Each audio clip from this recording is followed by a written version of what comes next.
Let's take a look at what happened in the briefing room today. Roll it, G.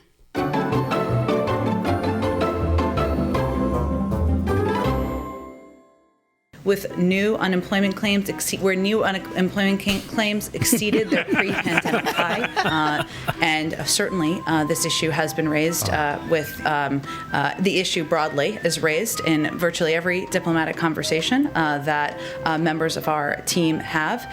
I don't have any diplomatic conversations to update you on. Those would likely happen through the State Department, so I would certainly suggest you reach out to them directly. Does the president have any second thoughts about the language that he used yesterday, and how does comparing someone to a Neanderthal help convince them to change course and get on board with your public health message? Yeah. The behavior of a Neanderthal, just to be very clear, the behavior of. Look, I think the president, whatever we saw yesterday was a reflection of his frustration and exasperation. He believes that you've watched the president closely for some time, Mary, as you all have. He's going to engage with and talk with people who disagree with him on a range of issues. He simply was asked the American people to abide by wearing masks for 100 days. We're at about day 40. Are we at day 40? Around there. 60 more days. That's what he's asking, and he's certainly hopeful that businesses and people across the country will continue to do that. Yeah. On vaccines, the president has been pretty critical of the prior administration's handling of this pandemic, saying you inherited a mess here. But when it comes to vaccinations, you are following some of the same playbook here. So does the prior administration deserve some credit for laying the groundwork? Which ones are we following? Trump HHS Assistant Secretary Admiral Brett Giroir has said that you're following 99% of the playbook they created on vaccines. Bingo! He has said that the prior administration deserves more credit here for at least getting the ball rolling on some of these. I don't think anyone deserves credit when 500,000 people in the country have died of this pandemic. So what our focus is on, and when the president's focus is on, when he came into office just over a month ago, was ensuring that we had enough vaccines. We are going to have them now. We had enough vaccinators and we had enough vaccine locations to get this pandemic under control. There's no question, and all data points to the fact that there were not enough of any of those things when he took office. Of course he wants to build his agenda beyond getting the pandemic under control. He views the early part of his presidency as focused on these twin crises, but he is hardly going to be done with his agenda and work once we have this package signed into law.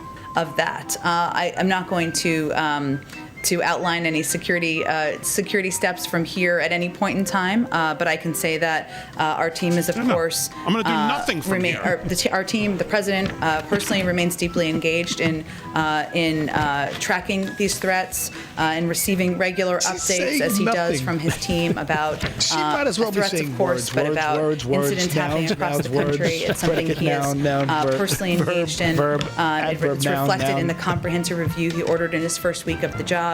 He's also a diligent and eager consumer of intelligence here. But I would just say, Jeff, that